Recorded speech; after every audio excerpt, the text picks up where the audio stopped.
সকলোকে স্বাগতম জনাও ইএছ ষ্টাডি নাও চেনেললৈ।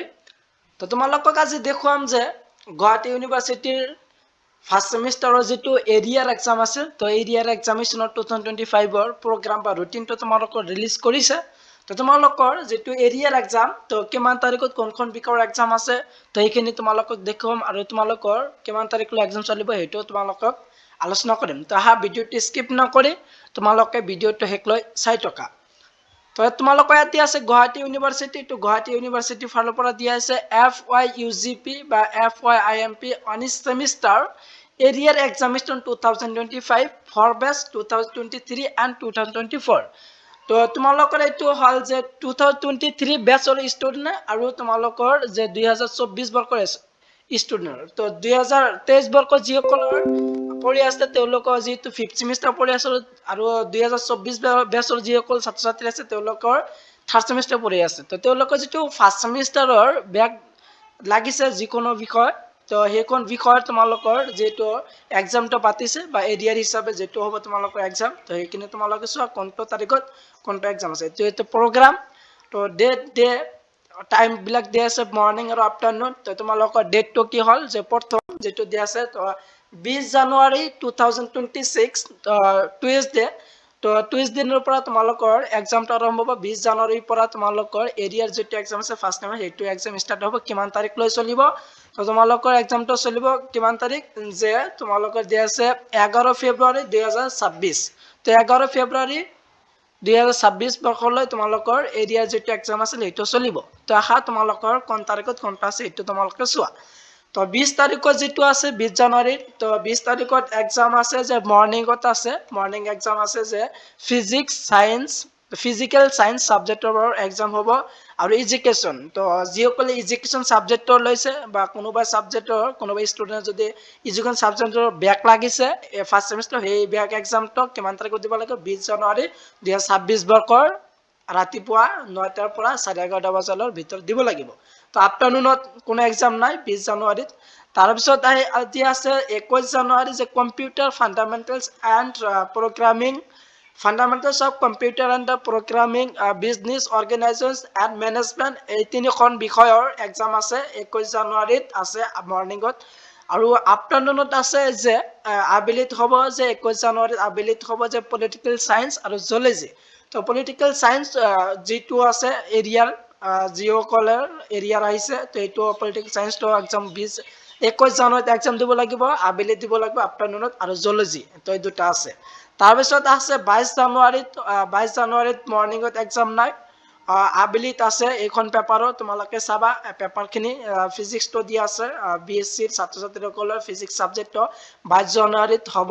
এৰিয়াৰ যিটো আছে এৰিয়াৰ ছাবজেক্টৰ এক্সামটো 22 জানুৱাৰীত আবেলিত হ'ব আফটাৰনুনত।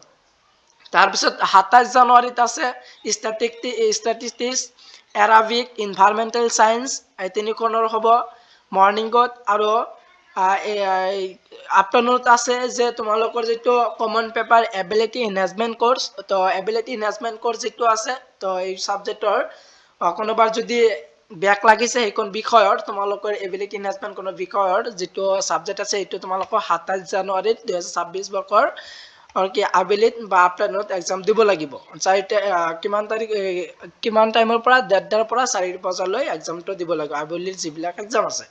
তাৰপিছত আছে যে তোমালোকৰ যে 28 তাৰিখত হ'ব যে 28 জানুৱাৰীত আছে এন্থ্ৰপলজি জিঅ'গ্ৰাফি। তো জিঅ'গ্ৰাফি ছাবজেক্টৰ 28 তাৰিখত আফটাৰনুনত দিব লাগিব। 29 জানুৱাৰীত আছে ভেলু এডেড কোৰ্চ, তো BSc যিখন ছাবজেক্ট আছিল সেইখন ছাবজেক্টৰ হ'ব। তো BSc ছাবজেক্ট কোনোবা ছাবজেক্ট যদি ষ্টুডেণ্টৰ ফাৰ্ষ্ট ছেমিষ্টাৰৰ বেক লাগিছে সেইখন বিষয়ৰ 29 জানুৱাৰীৰ দিব লাগিব মৰ্ণিঙত। তাৰপিছত দিয়া আছে আফটাৰনুনত 29 জানুৱাৰী আফটাৰনুনত দিয়া আছে সাইকোলজি ফাইনেন্সিয়েল একাউণ্টিং এইখন বিষয়ৰ হ'ব। তাৰপিছত 30 জানুৱাৰীত দিয়া আছে যে সংস্কৃত ফিলচফি বায়'টেকনলজি এইখন হ'ব। তাৰপিছত আছে 2 ফেব্ৰুৱাৰী, তো 2 ফেব্ৰুৱাৰীতে আছিল home science fundamentals of computer and programming, এইখন বিষয়ৰ এক্সাম হ'ব মৰ্ণিঙত। আৰু আফটাৰনুনত দিয়া আছে আবেলিত হ'ব যে মাল্টি ডিচিপ্লিনাৰী কোৰ্চ যিটো বিষয় আছে সেইখন বিষয়ৰ মাল্টি ডিচিপ্লিনাৰী ছাবজেক্টৰ এক্সাম হ'ব।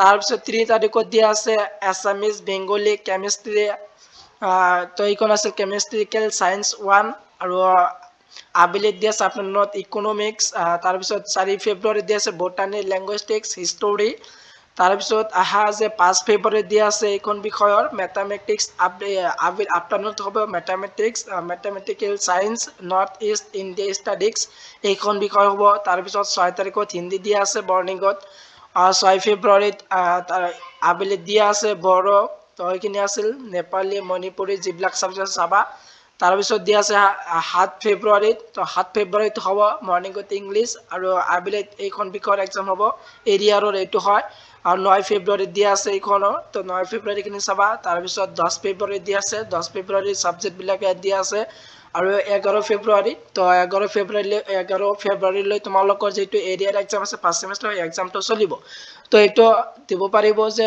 2023 আৰু 2024 বৰ্ষৰ বেচৰ দুয়োখন বেচৰ ষ্টুডেণ্টে এইখন সাবজেক্টৰ এক্সাম যদি কাৰোবাৰ যদি এৰিয়াৰ বা ব্যাক লাগিছে সেইখনৰ বিষয়ৰ এক্সাম দিব পাৰিব আৰু ইয়াত এটা কথা কৈ দিয়া আছে তোমালোকৰ যে any change correction or reschedule of program তো তোমালোকে যিটো এইটো প্ৰগ্ৰাম বা ৰুটিন এই ৰুটিনটো তোমালোকে যিকোনো সময়তে এইটো চেঞ্জ কৰিব পাৰে বা কাৰেকশ্যন কৰিব পাৰে গুৱাহাটী ইউনিভাৰ্চিটিৰ ফালৰ পৰা এইটো যদি চেঞ্জ কৰে তো তেনেহ'লে তোমালোকৰ যিটো আকৌ নতুনকৈ দিয়া হ'ব এইটো ক'ত পাবা তোমালোকে এইটো কৈ দিছে will be notified only in the Guwahati college website তো তোমালোকৰ যেতিয়া প্ৰগ্ৰামটো চেঞ্জ কৰে তো এই প্ৰগ্ৰামটো আকৌ তোমালোকৰ গুৱাহাটী ইউনিভাৰ্চিটিৰ ৱেবছাইটত দিয়া থাকিব আৰু এই নটিচটো কেতিয়া দিয়া হৈছে গোপীনাথ বৰদলৈ নাগৰৰ পৰা 24 ডিচেম্বৰত দিয়া হৈছে আৰু এইটো আছিল তোমালোকৰ তো এইটোৱে আছিল তোমালোকৰ ফাৰ্ষ্ট ছেমিষ্টাৰৰ যিটো এৰিয়াৰৰ যিটো ৰুটিন বা প্ৰগ্ৰাম তো ৰুটিনটো এইটো আছিল তো তোমালোকে ৰুটিনটো তোমালোকৰ ভিডিঅ'টো ডিছক্ৰিপশ্যনত দিয়া আছে তাৰ পৰা তোমালোকে ডাউনলোড কৰি ল'ব পাৰা